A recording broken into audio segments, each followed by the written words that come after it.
Hi everyone, my name is Belumi and I'm with HalfRex. As you all know, Niger Market Day Tour is around the corner, starting from the 31st of May at Brampton. And just like last year, HalfRex has partnered with Niger Market Day to make things even more exciting. So, if your city is among the cities Niger Market Day will take place, you need to listen to this. HalfRex is giving every single attendee a $30 voucher to shop at the event. And all you need to do is download the HalfRex app and use NMD as your referral code while registering. Do your KYC and perform your first transaction. Then you will receive an email containing your $30 voucher, which you can redeem on the day of the event with any vendor selling anything. Now, if you are a vendor registered to sell on that day, make sure you also download the HalfRex app and register using the referral code NMD as well. Because at the end of the day, the representatives of HalfRex will collect the paper vouchers from you and deposit the value into your HalfRex wallet. And guess what? You can withdraw into your Canadian bank account instantly. No delays, no wahala, just fast payments. So, whether you're coming to buy, to sell, or just vibe, don't miss out on this.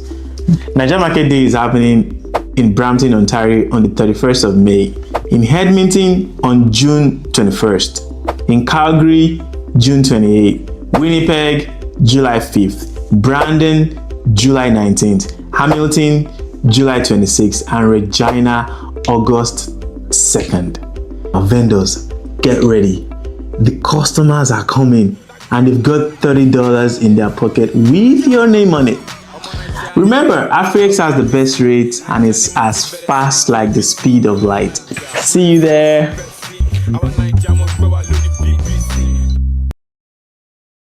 Hello friends, welcome to Choco Millionaire. If today is your first time watching, you're welcome to Choco Millionaire. All right, so a report coming out from Pi News filed by Doc Ronson suggests that Canada's immigration is considering easing the restriction they have, or the easing the pressure that they have on the educational sector in terms of visa approval rates. If you've been watching the space for the last 1 year or so, you notice that visa approval rates has gone down so much. This does not mean that people are not getting visas approved for Canada. People are getting it, just that the approval rate is pretty low. If you submit maybe 10 people's study permit, there is a chance that maybe 5 or 6 of them will be refused. In some instances, they clearly meet the requirement. They have the proof of funds, or they've demonstrated that they actually meet the requirements to be eligible for a temporary resident visa, which is the study permit. And still, they are bounced or they are refused. So it's like Canada being so hard with a hammer, and they are just dropping the hammer on most people who are applying. And that has caused a lot of you to be so depressed because you've invested so much time and resources into your study dreams to study in Canada, and the approval rate is not encouraging. Now, experts have been warning them, and it looks like the time is coming and it's just around the corner. The experts are saying that, look, if they don't do anything about the restrictions they are putting on the visas and the levels that they've set, the economy will have serious consequences. In fact, the implication is that right now the economy is suffocating because of that decision. Not just that, there are other things causing the economy to be in pain, but the decision to reduce visas for international students or reduce the number of students coming in has appeared to actually dislocate the Canadian economy in some way. So let me go straight to the report. So Canada, according to Pi News, Canada considers study permit cap tweaks as job losses mount. And this report was filed by Doug Ronson. Doug Ronson filed this report on June 23. So despite possible adjustments to come, experts are warning of deepening financial and educational fallout from Canada's study caps. I've linked the story in the description box of this video, on this very video on my YouTube channel. So when it ends, please click on it and read that, okay? So the Canadian government has signaled it will look at easing the study permit caps, all right? Why? Immigration Minister signals the government is open to looking at the study permit caps imposed last year. though she wants any changes will have to be seen as a sustainable. The word sustainable has been put in quote by the Canadian public. That's the first bullet point there. It follows sweeping job cuts at institutions across the country, as budgets are further squeezed from an international student tuition fees shortfall. The third bullet point here, Canadian politicians worry as US tariffs imposed by Donald Trump's administration bite or are having effects on the economy. So Mark Carney's Liberal government is planning consultations with the provinces, universities, and individual students about the International Student Study Cap. So they're going to hold stakeholder meeting with which people? The universities, the provinces, and then some individual students about the study cap. Most likely they want to see how it's affecting the economy, all right? So they will hear from the schools themselves. How is this affecting you? The provinces, how is this affecting your province? And then the students themselves, how is this also affecting you? They will likely be holding those stakeholder meetings very soon, okay? All right. Since okay, which has resulted in the loss of 8,260 jobs in post-secondary education since it was first introduced in January 2024. So guys, a year and a half into this new level or restriction on study permit, we've lost 8,260 jobs in the post-secondary sector alone, post-secondary education sector. 8,260 jobs have been lost. Immigration, Refugees and Citizenship Minister Lena Diab hinted in an interview with the University Affairs that the cap could be adjusted, offering a glimmer of hope to the hard-hit sector. She said the federal government recognizes that education is vital. All right. She said the federal district recognizes education is vital. So that is a snap of it here for those who want to actually see it there. Okay. So she said the educational sector is vital to the economic health of many regions. Then a quote is coming up here. But Canadians want to ensure that we have a system that is sustainable. That's what the immigration minister said. All right. A spokeswoman for the department told on a more cautious story to the reporter who filed this story, PA News reporter, that she said it is the responsibility of the provinces to ensure that colleges and universities are adequately funded. In establishing the caps last year, Ottawa, which is our seat of government here, the Canadian government in Ottawa pointed to a shortage of housing that was being exacerbated by the higher number of international students coming into Canada. Ontario has been the hardest hit by the cap, with the vast majority of the job losses occurring in Ontario. It has the lowest per student funding of the 10 provinces. Education is a provincial and a territorial responsibility, as it is the adequate funding of post-secondary institutions that helps, the spokeswoman said. Prior to the implementation of the study permit cap, colleges and universities across the country counted on international students' tuition revenue to meet their budget shortfalls. All right, so they were depending on the school fees that students were paying to survive, all right, or to meet their budget shortfall. Okay, higher education consultant Ken Steele is tracking the number of positions lost, or let's say jobs that have been lost so far, and the news gets grimmer every month. For instance, in May 2025 alone, in May, they reported that more than 5,000 jobs had been slashed. In May. Now that number is dramatically higher as an institution wrestle with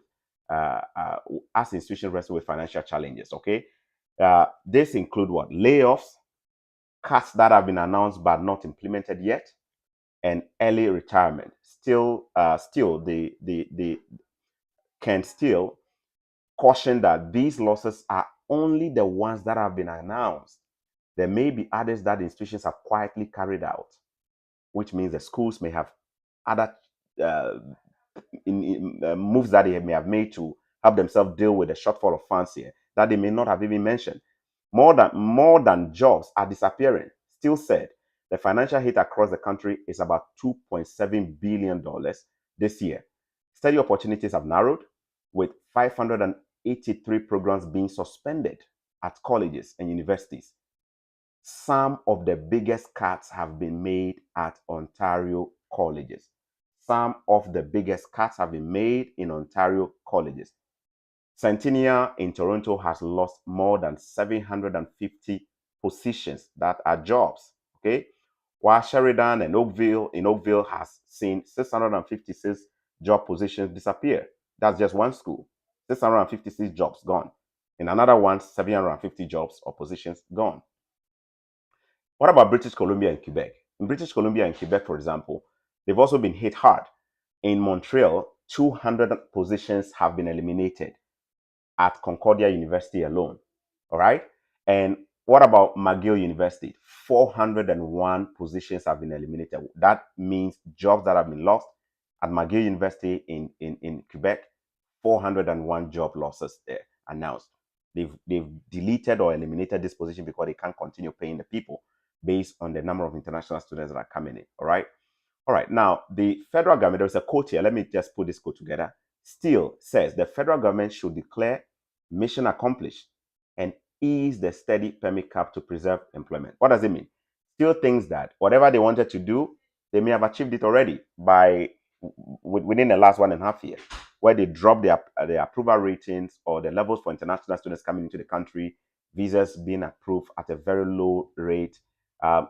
Maybe whatever they wanted to do, they have achieved it. Now we have houses laying down that are looking at. All you need to do is to go online and look for rent, place to rent. You see a bunch. In fact, as we are speaking right now in Canada, there are so many for sales. Anybody who lives in Ontario can confirm this to you. There are so many for sales around. In Toronto, for example, we can't even sell condominiums. Condominiums have dropped so much in value that nobody even wants to buy them. Even though the prices have dropped, nobody wants to buy them. And if nobody is buying them, what about the tenants? Are they finding tenants? Right now, we have a lot more inventory on the market where landlords are basically dropping rent just to get tenants. But why is all this happening? So many factors. But one of the factors has to do with the fact that they took a student volume, international student volume that was this high, and then slashed it by almost half. So the effect is kind of what we call like a thunderous effect. You know what I mean? Sometimes when you're making changes, it has to be gradual. You know what I mean? If you're making changes, it has to be gradual. If you stand on a carpet and I want to take the carpet and I suddenly just pull half of it, you may fall. But if you begin withdrawing or pulling the carpet or that the person is tapping or the tapis, if you start removing it small, you know what I mean? Let me use this example here. My phone is on it right now. If I start gradually doing it small, the effect is less. But when you do that drastic withdrawal, everybody feels the shock. The shock here is that schools are in distress. Guys, look, if you know anybody in Canada, international students, let them tell you the reality. If you go to schools, the schools are almost empty. I'm not saying this by exaggerating. The schools look so empty. Whilst it is good for Canadians who don't want too many international students coming in and scrambling for the jobs that these Canadians, young folks or youths will be applying for, and then there's pressure, we have real problem there that we need to address. But the truth is that the manner in which they dropped it may have helped the government to win the election or retain their power. So they won the election, but the long-term effect, especially with the dynamics of what is happening in the US, the tariff war and what have you, our economy is just not built for it. The Canadian economy is not that strong. We've been relying so much on foreign inflow from internationals bringing in money, and all of a sudden you cut half of it off, job losses. And remember, when these job losses happen, it affects the economy, because when people lose their job, they have to go on EI, apply for employment insurance to get them by, right? Families get stressed. Bills may not be able to be paid at homes. And then the frustration carries on the economy, especially at the time when we're also dealing with stress from US already. So it's not. So this article here is suggesting that they may be making those changes. Now, the question again is, but how soon would these changes likely happen? Or how soon would the conversation or the consultation with stakeholders happen? Nobody knows. But I am guessing they may probably start anytime around the summer, towards fall. And any possible change in terms of maybe reducing or increasing the number of students who come in could happen between September or fall to maybe November. Because towards November is when we produce, or the government, this is what we call the level, just like the way you do a State of Nation address, right? In your country, where every year the government gives an update on what they want to do next year and blah, blah, blah. The accounting year here, around November, that is when the government tells us what they want to do with immigration next year. So if you're expecting this around November or towards the end of the year, it's possible all consultations could happen around the summer, towards fall. And then any new changes could probably be coming around November thereabout, November 1st thereabout. That's what I'm thinking they could do. The international student industry at the post-secondary level, not high school level, post-secondary, it's a huge industry. In fact, the revenue it brings to the economy of Canada is even more than the revenue of some of the automobile companies for the whole year. Billions of dollars, 20 something billion dollars on annual basis. That is even the ones that are captured. What about the ones that are not captured? What about those monies that goes to other places that are not even tracked by the government? It's a huge industry. You understand what I mean? So I suspect these changes will happen, and I suspect they may get back to the point where we are going to see more visa approvals and stuff. Now, if you are looking at this and you are a prospective international student, this could also help you with your planning. What do I mean? Probably you could start planning well if you haven't applied for a program to study. This is not a call for you to go and apply. I'm not trying to lure you or market something to you. I'm trying to say that given this particular projection, all right, that is coming, or that has been made, you could potentially say, okay, then maybe the best visa approval times will be from September, November, January next year, this year towards early next year, thereabout, when maybe we may see a new policy saying, you know what, now we've been able to stabilize the economy a bit. We're going to just maybe let a lot more students come in than the previous level. We could possibly start. Remember, I'm not saying this on authority that for sure will happen, but I'm saying the indications show that we could be heading to that point where they could take the brakes off the level or the restriction for visas a little bit. Now, this video is not about visitors visa, so please don't even come and think that, oh, Choco is saying visitor visa approval rating is going to go up. I don't think it's going to go up for visitors visa, especially when we have 2026 Summer World Cup coming up. Canada, US, Mexico hosting the World Cup. I don't think we're going to see a dramatic approval for visitor visa. It's probably going to remain the same. If anything, I thought it could even be more tighter. You know what I mean? You're watching the US, you've seen what the US is doing already, putting restrictions on certain countries coming in. Some of it, they said, is security. Some of it could also be a short-term decision that the US government is making towards the World Cup. Because this World Cup is going to happen among these three countries in North America: Canada, US, and Mexico. So, so these guys are thinking, they've already seen what visitors visa may have done to the economy already. I'm not saying visitors visa is bad. They may have seen from 2021 when they did mass approval for visitors visas, and a lot of people came and applied for asylum or sought asylum. They may have seen it, and they've learned. They probably may have learned from it, and they're going like, okay, so now that we have the World Cup around the corner, we're just literally 12 months away from the World Cup. What do we do? Should we approve more and more visitors visa? And when they come, will these people return back to their home countries after watching the tournament? I don't know, but my suspicion is that they probably will not open the tap up the way they did before. They might be doing it a little bit more of like, controlled, where people are getting visitors visa approved. They probably will prioritize spectators of soccer lovers or revelers who are coming from countries where the what's the name, the compliance to visa rules is higher. What does it mean? Countries where when people come for visiting Canada or US, they are likely to go back, to their home countries. So, for example, European nationals could easily be given. Those of you in Europe, if you want to apply for an ETA, which is your electronic travel authorization, it's even super faster and quicker. Within 5 minutes, it's been approved for you online, right? So these people in Europe could easily be coming here to watch the World Cup because there is a high chance they will return back to their home countries or wherever they're coming from. What about developing countries or global south countries? they will likely be looking country by country to see which countries, when they come, they don't comply, which countries, when they come, majority are seeking asylum and they are not going back. And then they might just tighten those restrictions a bit for those countries and say, when we look at country A, majority of the people we gave visitors visa the last time when they came, we're seeing the results. Majority sought asylum, majority didn't go back, majority did XYZ, or they violated the conditions of their visas. So therefore, I'm thinking that's what they would do with the visitors visa for next year. This video has been about just study permit. That is what I just think. So yeah, possible brighter days ahead, and don't give up on Canada if you have intentions of studying here. All right. My name is Chako Milone. If you did enjoy this video, drop a comment and hit the like button. Don't forget to subscribe. I'll come your way with other updates. I've linked the story in the description box. So when this video ends, go back to it on my YouTube channel. Click on the description just below the title. You see a description there.